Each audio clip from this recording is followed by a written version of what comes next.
is Russ. Yeah, I'm back in the car again. Time's at 12:42 p.m. Wow, why is it so late for me to go out towards Costco? Yeah, I had to wait for a delivery. Yeah, I was waiting for the electric Trike 2 to be delivered. Yep, got delivered. I think I've figured out the best way to get things like this delivered. Because of the size of the box of the Trike. I mean, it is huge.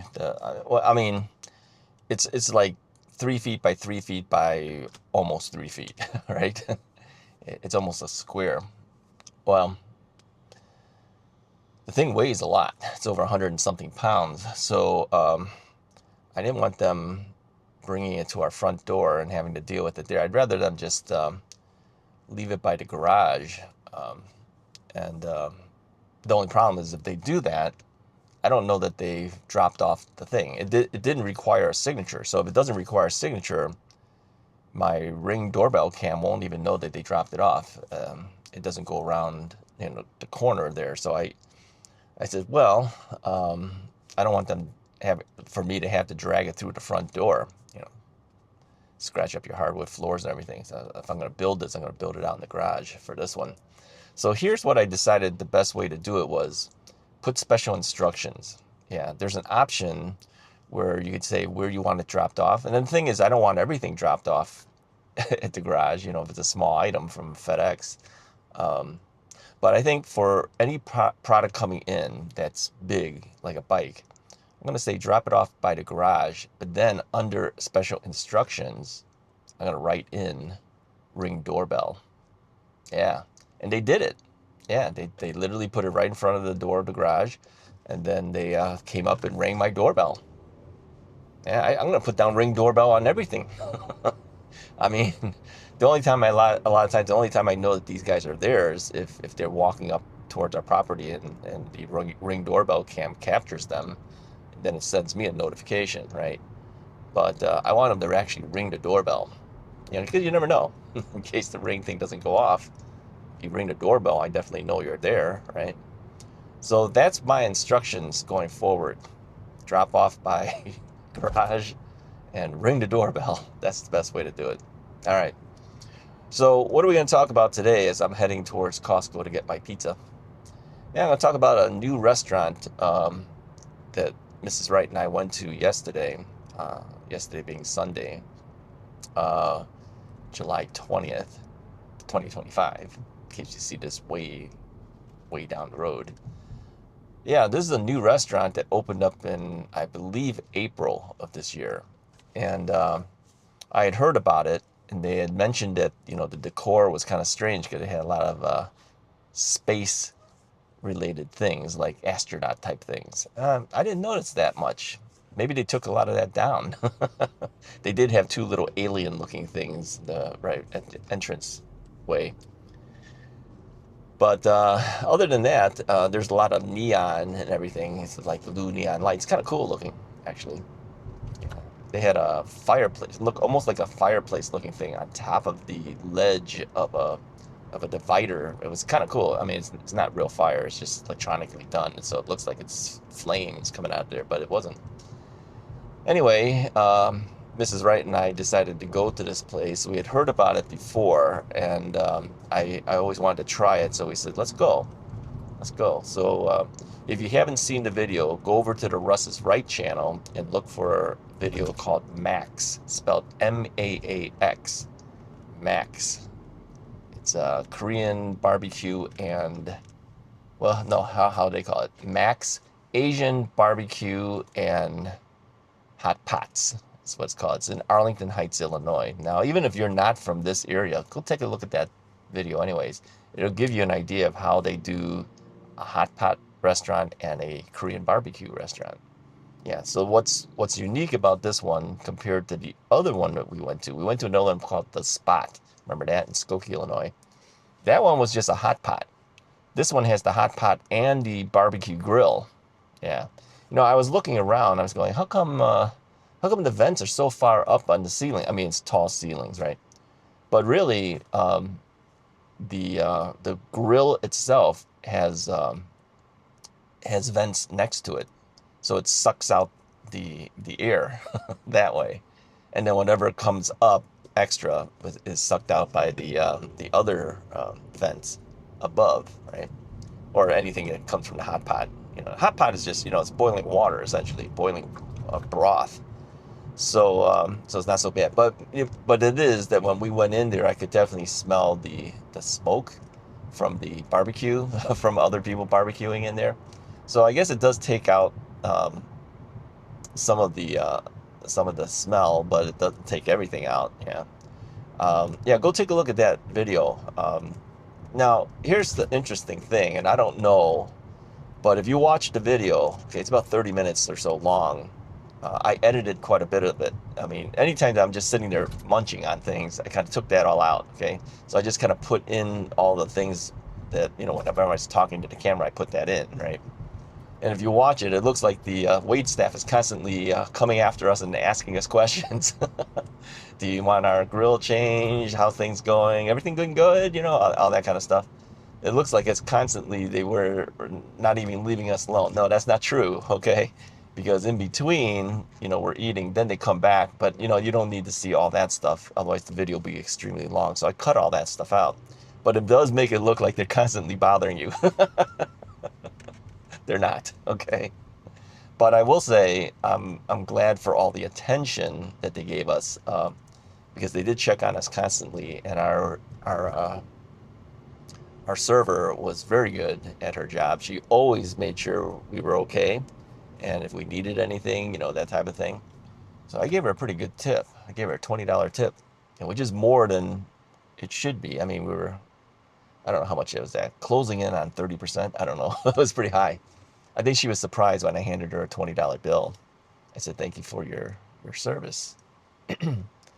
So anyway, I did leave her a business card, a Russ's Right business card. I left one for her, and then I left another one extra for them to maybe give to the owner. She did tell me, you don't hear it on camera, that she would send the owner over to see me. But I did talk to him earlier. I believe that is the owner.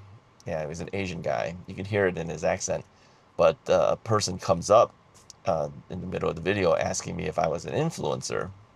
I just kind of sheepishly said yes, because I don't usually call myself that, but um, except for on these videos when I make fun of the word. Um, I wonder if we got all the special attention because I was an influencer. I don't know. But I'm watching in the backgrounds. I'm watching the wait staff. They're stopping at all the other tables. I don't think we got that much.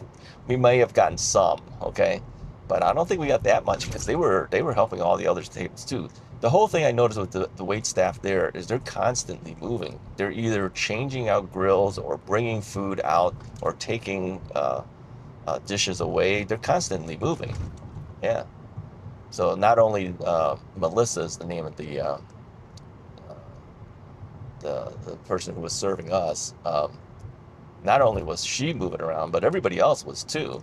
Okay, they would change out the the grill grate constantly because if you don't do that, because if you think about it, some of the meats are marinated in sugary type of sauces and things, and that's just going to burn. And if you don't change out the grill grate for the person, then all they're going to taste is burnt stuff because everything goes on top of the next, right?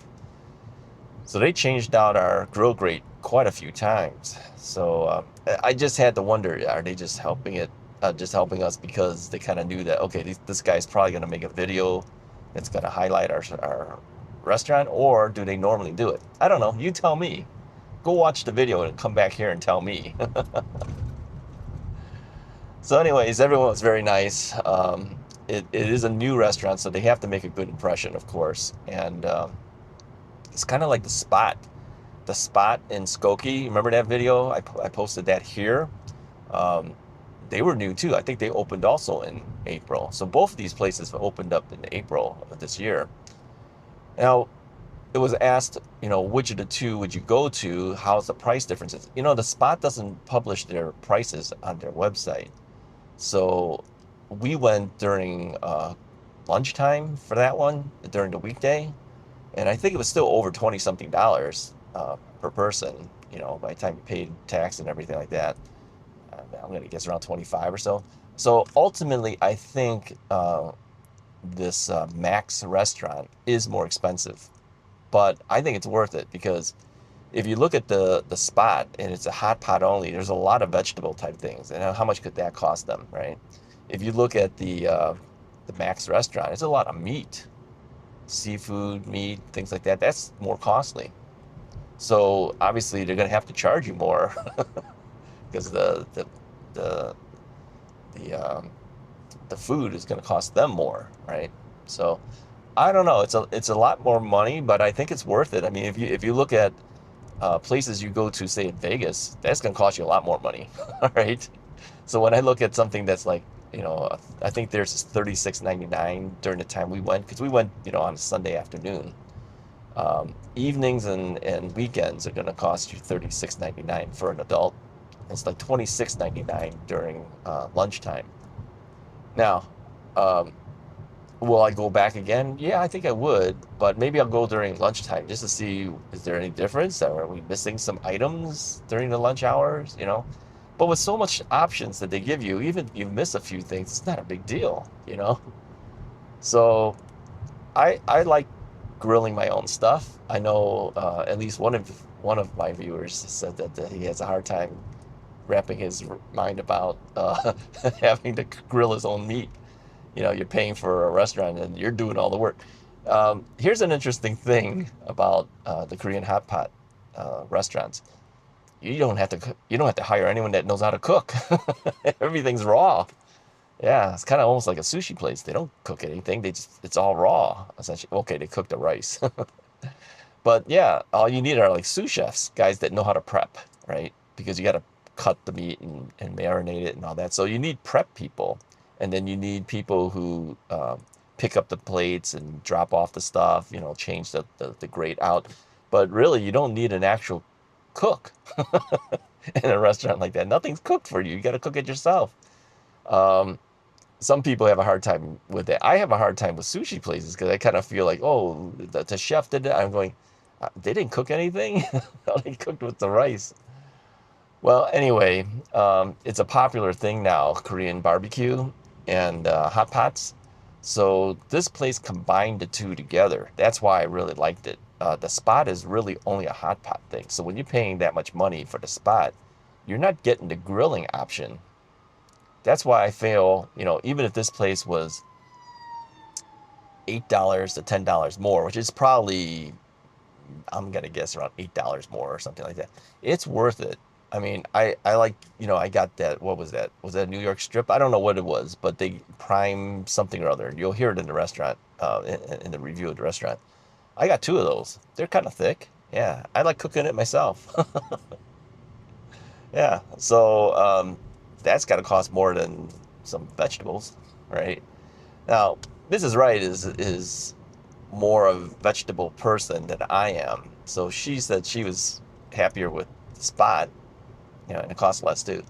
For me, Mr. Carnivore, just give me the meat, man. I'd rather go here. So go check that one out. It's called Maax. Burping up everything. Now, why am I going to get something to eat after eating so much of that? Well, I didn't gain any actual weight that I could tell from that. My blood sugars didn't rise, even though some of the meat has sugary content. I did my fasting blood test this morning. Came out to 110. It's still pretty good overall. So yeah, I'm kind of hungry now. Here it is. It's almost 1 o'clock. Yeah, I had to hang around waiting for that electric trike to show up. And now I'm kind of hungry for lunch, so I said, I'm going to go get a pizza. Yeah, why not? Oh, by the way, I will say Diet Coke is not as fizzy as Diet Pepsi. I said that before, and after having it for several times now, it is the case. You can tell when it comes out of the dispenser thing that it's not as carbonated almost. So to me, I still like the Diet Pepsi option. The place Maax, they uh, they serve Pepsi product, but it wasn't Diet Pepsi. They had Pepsi Zero. I didn't know they had a zero. I don't know what the difference is between a Pepsi Zero and a Diet Pepsi, but basically it's sugar-free, right? So anyways, and it had more fizz than Diet Coke. I'm probably still going to get the Diet Coke anyway. But if I have an option between the two, yeah, I'd choose the Diet Pepsi. Anyways, if you like this video, go ahead and hit the like button. Hit the subscribe button if you haven't already done so. Go ahead and go take a look at that review of the Maax restaurant. Let me know what you guys think. Talk to you guys next time.